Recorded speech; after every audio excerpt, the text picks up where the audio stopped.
Last year, Hoka released the Mach X line and got a lot of people excited about the prospect of having a plated up-tempo trainer that they could use as a training companion to the Rocket X. The shoe ended up being a little bit divisive. While it was a solid shoe overall, most people felt like it really lacked that second gear. So Hoka redesigned the entire shoe and came back with the Mach X 2. What's up everyone, I'm Eric McIntyre, aka Rad Dad Bod, and you're watching Rad Dad Bod TV, where we review running shoes. Today we're obviously reviewing the Hoka Mach X 2, and if it's your first time here, you'll notice some timestamps in the description below. Feel free to jump around to the parts of the review that you're most interested in, but if you do so, I would sure appreciate if you came back when you get a second to watch the whole review, as I do my best to make these as comprehensive and educational as possible for each and every one of you. And if you're not already subscribed, please hit that subscribe button and leave a like or a comment, as any engagement really helps me continue to build this channel and do more and more reviews. Now, to kick off this review, let's just start with a quick disclaimer, which is that I did get this shoe for free for the purpose of review from Hoka's PR team. That being said, I have not been paid and will not be paid,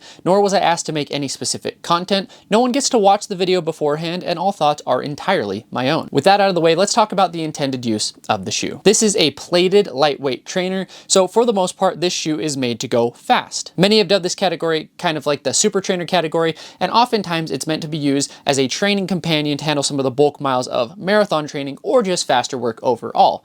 So as such, that is how we're going to be evaluating the shoe. Now, the shoe comes in at $190, which is high for this category. Most of the counterparts in this category, so if you're thinking of like the Endorphin Speed 4, the Magic Speed 4, the Wave Rebellion Flash 2, and even the Hyperion Max 2, are in the $170 and $180 range. So $190 is, I believe, off the top of my head, the most expensive shoe in this category. Then moving on to the specs, the shoe weighs in at 8.9 ounces in a men's size 9, which is on the slightly heavier end of the category as well. Most of the competitors that I just kind of listed off are in the lower 8-ounce range, and so it's not extremely heavy, and just from my experience, it didn't feel super heavy on foot either, but it is one of the heavier options, I should say, for the super trainer, kind of that lightweight super trainer category. From a stack perspective, there's 46 millimeters in the heel and 41 millimeters in the forefoot for a 5 millimeter heel to toe drop, and that does make this shoe illegal for professional use in racing. But luckily, if you're like me and you're not that fast, then you're welcome to use it in whatever capacity that you choose. Moving on to the fit, the shoe fits true to size, but it does fit fairly narrow, at least in the midfoot. I found that the toe box was fairly standard. The heel actually fits almost wide in some sense. It's hard to get, not necessarily locked down, but I did find that I frequently had kind of some extra space just in the heel there. But that midfoot is very, very narrow. Not quite as narrow as the Mach 6, but a lot narrower than the Mach X 1. I know some people have had issues with Hoka. This is probably the second narrowest shoe in their lineup overall, just for context. Speaking a little bit more about the fit, I did find that the shoe was just a little bit hard to get on, and it does feel fairly low volume overall. So if you like more room to breathe in your shoe, it's probably not the shoe for you. Moving on to the upper, we have an engineered woven upper, and you can kind of see that it's very, very holy. This weave is very, very breathable, and it does have a little bit of flex, but it's not really like a sock-like fit in the sense that it's not going to really stretch and expand with you. That in part contributes to why it's a little bit hard to get on foot. I mean, you're not going to struggle for too long, but the tongue is fully gusseted. It has really good lockdown, but like I said, it fits very, very snug, and so you get kind of like a sock-like fit feel without like an elastic upper, and it's not like a booty style upper, if that makes sense. Now, I really like the breathability. I really like how lightweight the upper is. I love the lockdown in the midfoot. I'm a sucker for a fully gusseted tongue. But this upper has one major flaw that I actually didn't experience at all until my final run, and that's the heel tab, or the heel right there. So I'm not sure how clearly you can see, but the heel kind of has this almost like felt suede material that folds over the back of the heel, and then right here you have kind of some stitching in the upper. And you may have seen on social media, a lot of people have actually had issues with that heel cutting into their Achilles and either giving them really bad blisters or even cutting in entirely and making them bleed. Now, I personally did not experience that. Only on my last run did I feel a little bit of irritation on my right Achilles, and at least how I used the shoe was I always ran with the tab up, and I ran in Balega blister resist socks, which are a little extra padded in the heel around the Achilles, and I do think that that probably contributed to my lack of friction in the shoe. But that is something that you will want to keep in mind.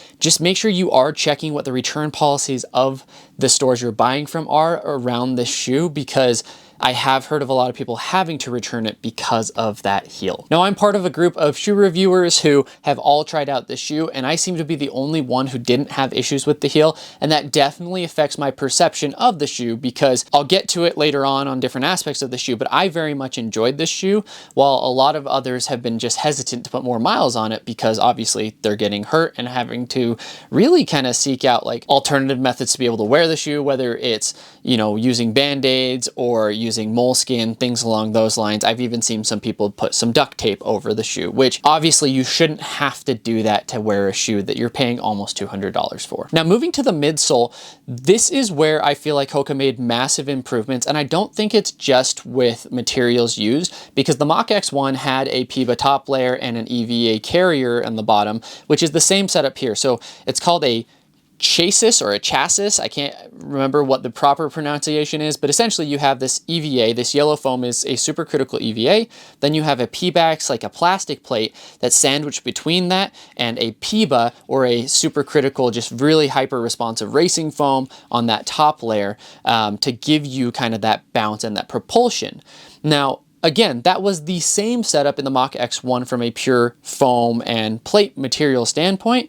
However, something about, I think, the geometry or maybe the shape and angle of the plate itself makes this shoe a lot more propulsive, a lot more responsive than last year's version. This is, to me, a really good speed day, interval day, threshold tempo style shoe. It's very, very versatile. You could do everything in this. It's very comfortable even on long runs. The only type of run where it maybe doesn't do great is like easy runs, recovery runs, where you have to actually slow down and just kind of ease into it. This shoe likes to go fast and it responds really, really well. The overall sensation on foot, because you do have that PEBA as the top layer, is that the foam is soft, right? It doesn't feel super, super firm. It's not super, super rigid, in my opinion. You do sink into that foam. And so when you're running fast even and you're hitting the ground hard, it's very comfortable underfoot, but you still get that snap, though not quite as rigid as a carbon fiber plate. Something that's kind of interesting is because of the geometry of the shoe too, as well as this cutout here, you have a very stable ride with the shoe. And I believe Hoka, if you go to their website, actually says it's a stability shoe, which I don't know that I would necessarily agree with it to that extent, but I know that the winged plate, so you can see kind of the plate comes up here, as well as that EVA carrier, do make it more stable than maybe a lot of shoes in this category. If you are someone who overpronates, you may be able to wear this shoe, but it's not like the first thing that comes to mind. It's not like the most stable shoe I've ever tried. But with there being a huge lack of fast, speed-oriented stability shoes, this may be one of your only options in that space. Overall, I feel like the shoe really thrives more in, I would say, probably that tempo range. I really liked it for threshold intervals where I was going like upper end moderate, but I took it out for 400 meter repeats, 800 meter repeats, and it did feel very comfortable. I didn't feel like the shoe was holding me back. And, you know, talking about how it's a little bit heavy for this category, I actually didn't notice the weight at all. Moving to the outsole, Hoka uses a zonal rubber, and you can see that you don't have full coverage, and that's intentional to try and save a little additional weight, because that rubber does get a little bit heavy. And so that's actually one of the reasons why a lot of Hoka's faster options, in my opinion, are a little bit heavy. Thinking of how the CLO X1, their super shoe this year, is also kind of on the heavier side of super shoes. But that rubber is really, really nice, and it does well on kind of wet road and whatnot, even in the rain. And so I do like that traction, especially on a super trainer. I think it does a really, really good job and keeps you locked in. So good overall application, and as you can see, again, trying to cut out and save some weight. Now, who is this shoe for? I think this is a really good shoe, and I think Hoka did a really good job of creating a middle ground between the Mach 6 and the Cielo X1. Like even just visually you can see, but then as I hold up the Cielo X1, you can also see some similarities there. So again, they do a really good job just even visually of it having kind of be that in between those two shoes. And that's really how I would use it. So maybe the Mach 6 is your kind of like midweek tempo run shoe. Maybe you don't want a plate or something, or maybe that's your daily trainer. Even you like kind of a lighter weight daily trainer for daily use. This can then be your workout shoe, and then you can save your Cielos for, you know, your actual race day. And they're gonna feel fairly similar overall. I think other people who could really benefit from the shoe, again, maybe those with some slight stability needs that want a faster shoe. I don't think it should be categorized as a full-on stability shoe, but that's how it's listed online. The other thing I'd say is like someone who wants something that is not fully carbon plated and they don't want to go spend maybe $250, $275 for a race day shoe. $190 is expensive for kind of this category, but if you're using it for your race and it is your race day shoe and it's the one you're going to go try and set your PR in, well, like that's a good investment in that sense, and you're going to get more miles out of it as well. So I think it's a really good racing option for those who aren't quite ready for that full carbon fiber plate as well. Now, from a comparison standpoint, again, talking about the Mach 6, I actually had to half size up to a size 11 in the Mach 6 because it is so narrow, and I was okay having it be slightly long to get a little bit of extra space. The Mach X2 is not quite as narrow as the Mach 6, but it is still a very narrow shoe. Now the Mach 6 is going to be faster, it's going to be snappier, but the Mach 6 is really, really versatile kind of on the other spectrum. So while I wouldn't really want to do like races in the Mach 6, it's light enough that I could do speed work, but it's also like cushioned enough and easy enough that I could do easy runs, recovery runs, and did a lot of easy runs and recovery runs in it. I think the best place for both of these shoes, ironically, is kind of in that middle kind of tempo threshold zone. But again, the Mach X2 is going to be a little bit faster overall. In comparison to the Cielo X1, the Mach X2 is actually going to be a little bit punchier, ironically, but the Cielo X1 is going to be a lot more responsive, propulsive, and it's actually a smoother ride in my opinion. The overall geometry is similar, kind of see underfoot there, but I do feel like the Cielo guides you a little bit more, where the Mach X2 is going to be a little bit less in control overall. And that just comes down to the rockers themselves, in my opinion. I actually like the upper on the Mach X2 a lot more, other than that heel, right? But for me, the heel didn't really cause any issues. I felt like the upper in the Cielo X1 was just a little bit warm, and I would have liked a little bit more breathability, like the upper that the Mach X2 has. Now, in comparison to the Mach X1, the original from last year, it's a completely different shoe. The Mach X1 I felt was slappy. I didn't feel like it had really good heel to toe transition. You can see that the rocker pattern got a lot more aggressive in the 2 versus the 1. And one thing though that did happen is the 2 actually got narrower, at least in the upper and how that fits. And so I will say, like, the Mach X1 is a good shoe. Like, it's not as fast and responsive and bouncy as I really wanted it to be, but it is a good shoe, and I got lots of really good miles in it. And the upper is a lot more comfortable, honestly. Like, it's a lot more comfortable of a shoe, but it's less of a fast shoe, like, geometry and makeup. And so if you could kind of get maybe an upper that's somewhere in between these two, or just kind of fix some of the heel issues here, and then if you could shed a little bit of weight, then like the Mach X3, I'm excited to see kind of what that looks like, because I think there was a lot of steps in the right direction in the Mach X2. A Mach X2, great overall shoe, and in my opinion, big upgrade over the 1. But the 1 is probably cheap right now if you have a slightly wider footed need, and if you do want something still with some pop, but not quite to the Mach X2 level, the Mach X1 could be a good option for you. All right, next up, the Endorphin Speed 4. It is lighter, it is faster, it is probably a little bit more unstable than the Mach X2. Let's see, I wrote some stuff down here as well. It's cheaper. It's cheaper as well. It's about $20 cheaper than the Mach X2. Honestly, the Endorphin Speed 4 may end up being, I feel like this is probably like my up-tempo, like my plated up-tempo or plated like lightweight super shoe, lightweight super trainer shoe of the year right now. Like, it's leading the charge in that category, and maybe even my overall shoe of the year. And so to me, you're paying less, it's lighter, it's faster, it's just maybe a little bit unstable in comparison, but I think that the Endorphin Speed 4 is kind of outclassing the Mach X2 in most categories. Now, that speaks more to the Endorphin Speed 4, in my opinion, than the Mach X2, but traction too, I feel like they're pretty equal in traction. Breathability, I would say probably about the same. I think the lockdown's probably a little bit better in the Mach X2, but I think this will come down to as well, like I believe this is an 8mm heel to toe drop, while this is a 5. So if you can't handle that kind of slightly higher end of mid drop in the 8s, Mach X2 might be your next best option in this space. But the Endorphin Speed 4, it's hard to beat the cost difference there too, $20, where I feel like this is a lot more responsive and faster and lighter shoe overall. Now the Hyperion Max 2 is another shoe kind of in this category. Hyperion Max 2 is a little bit heavier. It has more cushion underfoot, but it is a firmer cushion overall. And so it's a little different overall experience. I would say that the speed-wise, I think the Mach X2 feels to me a little bit faster. It's a lot softer, it's a lot bouncier, versus you're gonna kind of get more of like the illusion of ground feel with the Hyperion Max 2 because of that firm underfoot feel. So I think this one comes down more to preference of when you're running fast, what kind of sensation do you like underfoot? I think if you owned both shoes, this would probably be like a progressive long run shoe versus this would be more of an interval style shoe. They could both do well in that moderate zone though.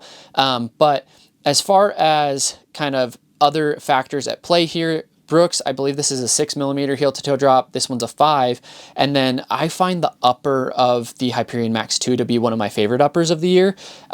It's not as breathable as the Mach X2, but it is breathable, and it's just a really comfortable while staying somewhat lightweight upper as well. It's very accommodating, especially for a Brooks shoe, and so you get good lockdown, but your foot feels like it's not really constricted, versus your foot does feel pretty constricted in the Mach X2. Now, two shoes that would also kind of be in this category that I own but have not put miles on just yet. We have the Magic Speed 4 from Asics and the Wave Rebellion Flash 2 from Mizuno. So I will be getting miles on these two shoes, hopefully here soon. I've got a backlog that I'm trying to work through, and I want to get as many miles as I can on each shoe, typically between 40 and 50 miles, before I end up doing these full reviews. So please bear with me, please be patient. I will get to those as well as a few others that you may see up there. But as far as this category and those that I've tried so far, I really like the Mach X2. I've been reaching for the shoe, been trying to get extra miles on the shoe. I really like how it performs, especially on those shorter track repeats. So just kind of final thoughts on this shoe.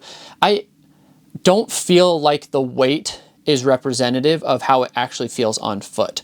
The shoe feels lightweight. The shoe feels bouncy. The shoe does propel you forward. The shoe is a really good speed option with enough cushion to go long. And so long as you don't have issues with that heel, then I think you're gonna really, really enjoy the shoe. For efforts probably past 90 minutes to 2 hours, I might want a little bit more accommodating upper. I do wonder, as the feet kind of swell on those longer efforts, if that midfoot or toe box, just the lack of volume in the upper, is gonna eventually kind of feel constrictive, because it is a tight overall fit. It is hard to get the shoe on, but I think this could be a really good kind of 5K, 10K, maybe up to half marathon even race shoe for a lot of people, and I could see myself using it in that capacity as well. I'm really encouraged by this shoe because Hoka has a really good track record of, I think, improving in their speed category on past iterations. If you think about the Hoka Rocket X1, was not the best super shoe out there, but the Rocket X2 was my favorite super shoe of last year. Last year, I was a little underwhelmed with the Mach X1. I think they came back, made massive improvements in the Mach X2.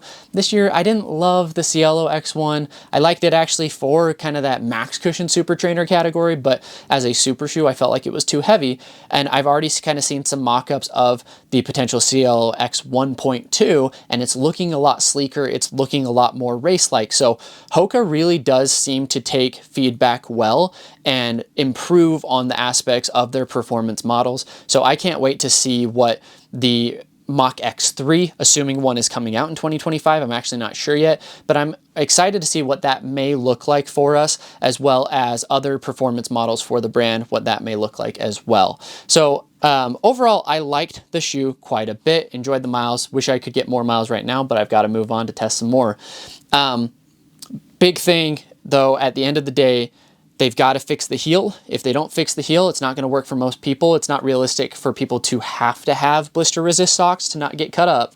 And the second thing is $190, while most of the competitors have a similar or better product in a lot of ways at $170 to $180. So really, I would love to see some standardization with that. I don't feel like Hoka is the type of brand to typically price things super premium, so that was a little bit of shock to me when I realized that it was $20 more than the competitors. But price aside, I feel like the shoe fits really well in that category, is a very competitive option, and it might be my second favorite shoe in that category. I'll have to put some thoughts into it before my end of year review of kind of my top shoes in each category. If you're still here, I sure appreciate it. Please go ahead, hit that subscribe button if you haven't already.